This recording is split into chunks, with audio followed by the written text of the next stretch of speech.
Again, 2 people dead, 1 in the hospital. The shooter has apparently committed suicide, and the sheriff's office says they are releasing people from the mall at this hour. And again, we will be following this story, and we'll bring you more tonight on News Source 1611 at 11. A Eugene area man is facing charges tonight accused of tattooing underage teens without a license or their parents' permission. 20-year-old Brett Breeding was arrested for tattooing without a license and reckless endangering. A Douglas County teenager is dead and 3 others are still recovering after a rollover crash this weekend, and investigators say it will take some time to figure out exactly what caused it. The jail closed its intake wing today because it just doesn't have the money to keep it open. Deputies say that one of the inmates released this morning is already back in jail tonight accused of robbing a bank. Nike wants to expand its Oregon operations, but it's asking the government to promise that it will not change the state tax code, and the governor wants to comply. Organizers are hoping to raise the bar at this year's Olympic track trials. Back in 2008, Eugene won an award for going green, and this year the goal is even higher. We have a News Source 16 update now on the baby elephant at the Oregon Zoo. Online voters have picked her name. It's Lily. That shows you exactly just how big the animal is, because usually what you see on ultrasounds are the entire baby. That one you just saw like the 250 pounds, tip of his foot. And that is something that my sister did today, because my little nephew, who's 9, he turns 9 on World Autism Day, was diagnosed 7 years ago with it. So a lot of people sometimes think that when they're out in public that he's just a bad kid. So it's good and very important to raise awareness to let people know this is what autism actually is. And we did, in case you're wondering, make a point of wearing. I was on the hole called Triple Trouble at 5 o'clock and I missed. So I'm going to try again. This one is called Hollow Hopes, and it is hole number 17. And I have hollow hopes that I'm going to make this. Do you like that joke? I don't think it's going to go. Well, at least maybe not a hole in one, but I'll try anyway. Of course, it doesn't make it to the second one.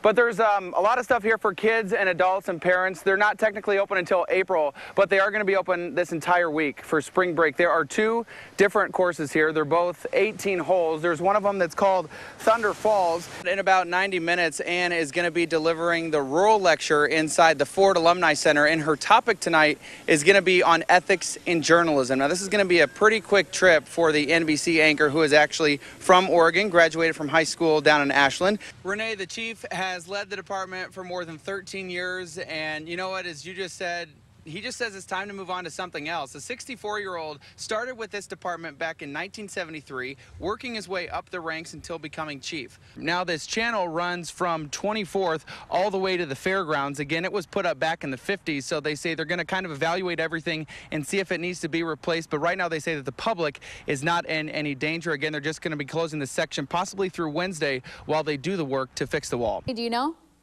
I actually asked him that question, and he said he hadn't had time to call anyone. His phone was blowing up. He was getting text messages. He was getting calls. He was getting emails, but he hadn't had time to respond to any of them. He had to talk to the media, and hopefully he can do that over the next couple of days, though, since he's going to be resting up. The actual budget now is going to be posted online tomorrow. Again, this is not set in stone. The budget committee is going to be taking a vote sometime in May, and then the county commissioners are going to be voting on it in June, so this will be ready for the fiscal year starting in July. My husband works full-time and I work part-time, but we're still barely just getting by. Guadalupe Spain and her husband have 3 kids, 8-year-old Isabella, 6-year-old Ireland, and Brooklyn, who's 2. The little girls have qualified for free lunches the last 4 years, but sometimes their parents have no idea how they will get their next meal. Honestly, I don't know what we would do. The family makes $10 too much to qualify for food stamps. And because of a complicated pregnancy and $50,000 in medical bills, their wages are garnished $600 a month. Sometimes they have to choose between buying food or paying the utilities.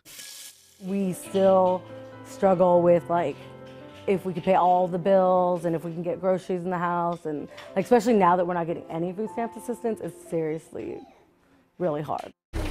And Lane County knows just how hard it can be. Thousands of families are in the same boat, working, out of work, or because of the economy, they just can't keep up. So when you compile the cost of just keeping a roof over your head, there's not a lot of money left at the end of the month to pay for food. And that's the first thing people let go of, because they don't want their utilities turned off or their apartment taken away. And then they don't have enough food to make it through the end of the month. Beverly Hughes is the executive director at Food for Lane County, an organization with 3 programs specifically targeted at kids.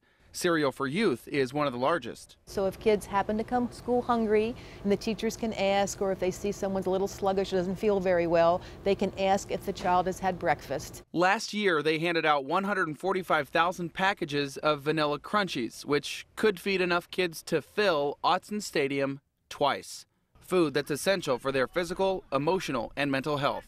Just a lack of nutrients in general does certainly affect your sleep and your growth and how you're going to function in your day-to-day life.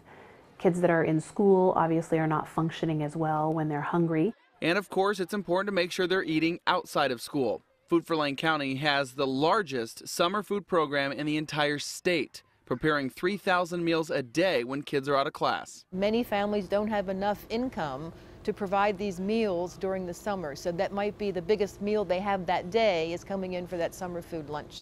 Applesauce. Their snack pack program is also a big help.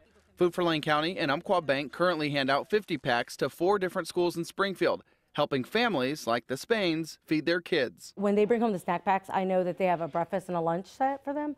All I have to do is worry about what we're going to do for dinner that weekend for them. And it's food that kids can usually prepare on their own. So it could be kept under your pillow or in your closet. It doesn't need to be refrigerated either. You might need a microwave to make some oatmeal or a cup of soup, but it's fruit and vegetables and raisins and roll-ups and healthy food that kids can feed themselves over a weekend. Guy Lee Elementary School in Springfield has one of the highest rates of childhood hunger in the county. More than 90% of kids here qualify for free or reduced lunches, but not all of them are signed up for the help.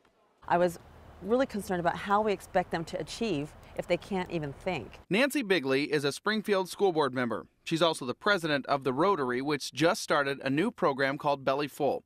It's working to expand Food for Lane County's 3 programs for kids to make sure students in their district get enough food. We couldn't ever do this by ourselves. It's because we have 116 partners who are helping us move that food. The program, started back in May, has 4 main goals: increase mobile food pantries, provide 10 more snack packs to the 4 schools in Springfield already getting them, including 3 elementary schools and 1 middle school, create student gardens to show kids that they could provide for themselves, and make sure that families know how and where to get help.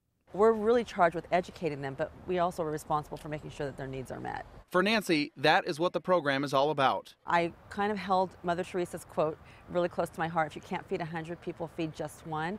And that kindness fills more than empty stomachs. It satisfies a need that some people just can't provide. We need it. We need the help, but it's hard to ask for it.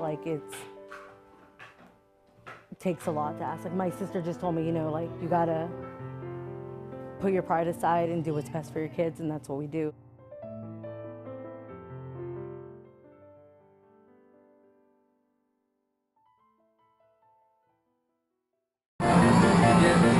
We just kind of like to get away every once in a while. There are a lot of distractions in casinos. When I'm in here, I just feel like I don't have to care about anything. The lights, sounds,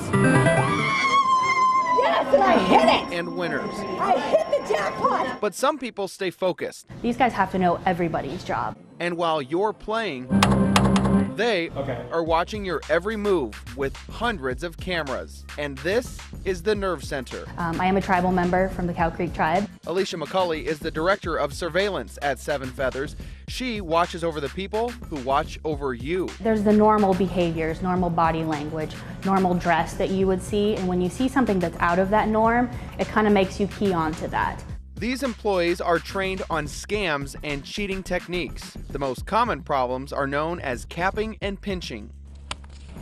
A capping bet would be when somebody knows the result or the outcome of what their hand's going to be, they add to the bet so that they'll win more money.